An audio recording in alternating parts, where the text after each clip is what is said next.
Isang tahimik at payapang bayan sa Laguna, matatagpuan ang nag-iisang libingan sa ilalim ng lupa, sa ilalim ng isang simbahan. At ito ang Nagcarlan Underground Cemetery na isang National Historical Landmark museo na itinayo pa noong 1845. Ang katangi-tanging sementeryo sa Pilipinas na may crypt sa ilalim ng lupa para sa mga Kastilang fraile at piling pamilya na may kaya noon sa buhay. Nagsilbi rin ang lugar na ito bilang lihim na pagpupulungan ng mga katipunero noong 1896 at taguan ng mga gerilya noong ikalawang digmaang pandaigdig. Matatagpuan ito sa bayan na Nagcarlan, Laguna.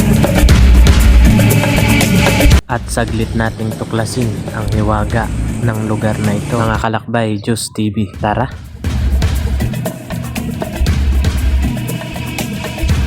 Kimchi, may mga nakalibing pa dyan, no? Dito sa, yan, labas yan.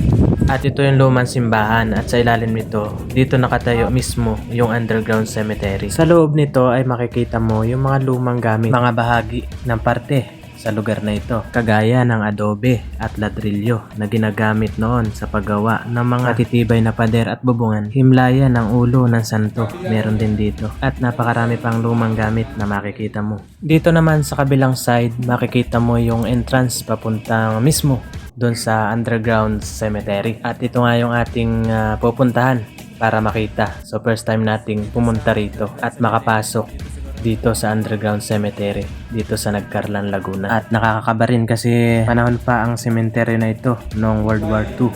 So hindi pa tayo tao noon. So ito na nga mga kalakbay yung underground cemetery ng Nagcarlan. Ito na yung pinakang ilalim. At marami pa rin nakahimlay o nakalibing sa lugar na ito. At ito ang underground cemetery sa Nagcarlan, Laguna.